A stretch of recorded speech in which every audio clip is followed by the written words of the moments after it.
હું ભાવિની। આજના મહત્વના સમાચારથી શરૂઆત। બાંગ્લાદેશમાં હિન્દુઓ પર અત્યાચાર સામે અમદાવાદમાં વિરોધ કરવામાં આવ્યો। મેયર, ધારાસભ્યો, હિન્દુ સંગઠનો અને સંતોનો આશ્રમ રોડ પર જમાવડો જોવા મળ્યો છે। હિન્દુ બચાવોના નારા સાથે મોટી સંખ્યામાં લોકો ત્યાં જોડાયા છે। બાંગ્લાદેશમાં હિન્દુઓ જોખમમાં હોવાનો પણ આક્ષેપ છે।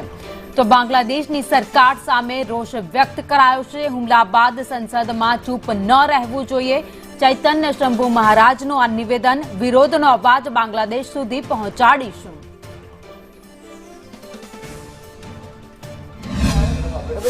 तात्कालिक यूनो की मीटिंग बुलाए और यूनो की मीटिंग के अंदर रिक्वेस्ट करके यूनो की मीटिंग बुलावे और उसमें एक ऐसा रेजोल्यूशन पास करे कि बांग्लादेश 2 दिन में परिस्थिति ठीक करे, नहीं तो उसका परिणाम यहाँ भी लोगों को भुगतना पड़ेगा।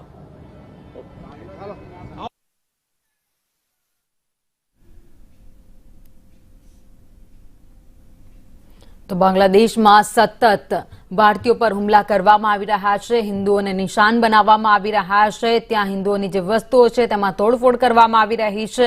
ત્યારે હવે તેના પડઘા છે જે અમદાવાદમાં જોવા મળ્યા છે। હિન્દુ સંગઠનો મેદાને ઉતર્યા છે અને વિરોધ કરી રહ્યા છે કે કેમ ચૂપ છે બાંગ્લાદેશની સરકાર, શા માટે પગલાં નથી લેતી। હિન્દુઓ સામે હિંસાને લઈને વિરોધ કરવામાં આવી રહ્યો છે।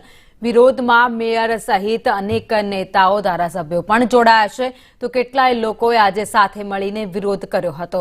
અશોક રાવલ, ચૈતન્ય શંભુ મહારાજ, standing committee chairman Devang Dani પણ જોડાયા હતા। સાધુ સંતો પણ હવે બાંગ્લાદેશમાં થઈ રહેલા હુમલાને લઈને મેદાને ઉતર્યા છે।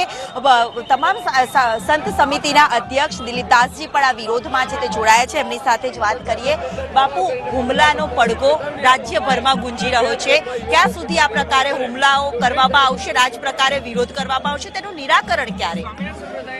બાંગ્લાદેશમાં થતા જે અત્યાચારોને રોકવા માટે રાજ્ય સરકારો, કેન્દ્ર સરકારને પણ સૌ માંગણી કરી રહ્યા છે અને જલ્દીમાં જલ્દી આપણા ત્યાં હિન્દુઓ પર જે થતા અત્યાચારો, હિન્દુ મંદિરો જે તોડવામાં આવી રહ્યા છે, હિન્દુ સંતો પર જે પ્રત્યાઘાતો ને પ્રહારો કરવામાં આવે છે એ રોકવામાં આવે અને આપણે સૌ હિન્દુ સમાજ એક બની આનો અવાજ ઉઠાવીને જલ્દીમાં જલ્દી એ બંધ કરાવવું પડશે।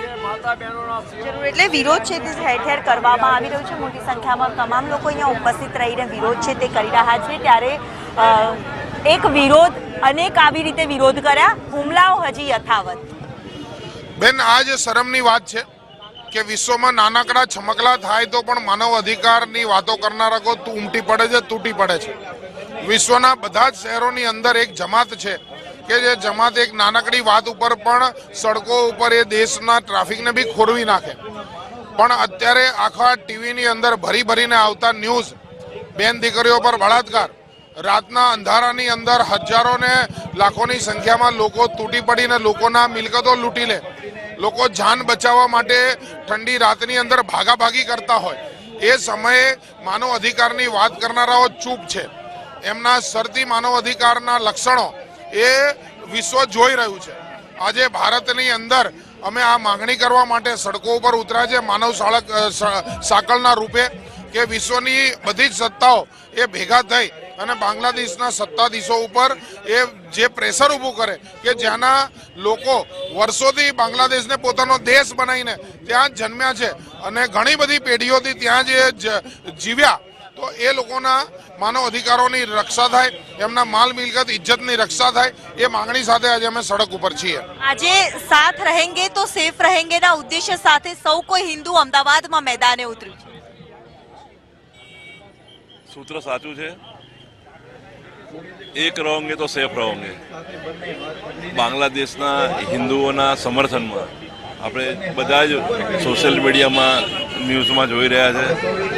ઘર લૂંટી રહ્યા છે, બેન દીકરીઓ પર બળાત્કાર થઈ રહ્યો છે, મંદિરો સળગાઈ રહ્યા છે, સાધુઓને જેલમાં પૂરી રહ્યા છે અને આખા વિશ્વ ચૂપ છે।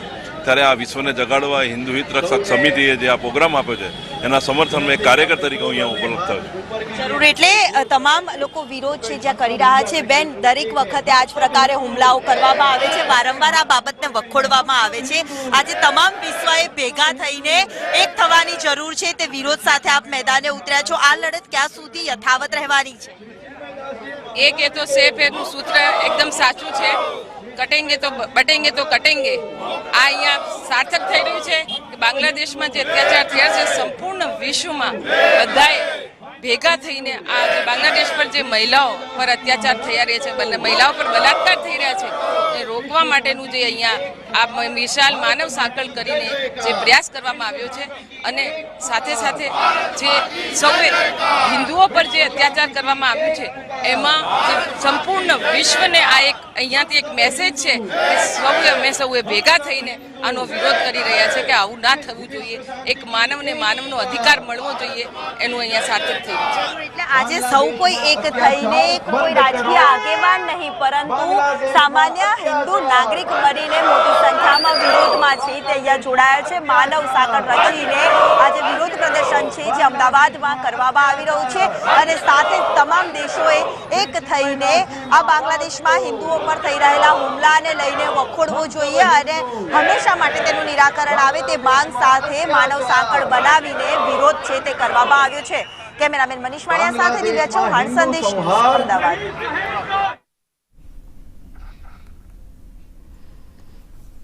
તો અમદાવાદમાં પણ વિરોધ પ્રદર્શન કરવામાં આવ્યું. બાંગ્લાદેશમાં જે હિન્દુઓને નિશાન બનાવવામાં આવી રહ્યા છે, અનેકવાર હુમલા કરવામાં આવી રહ્યા છે તેને લઈને હવે અમદાવાદમાં પણ પડઘા પડ્યા છે.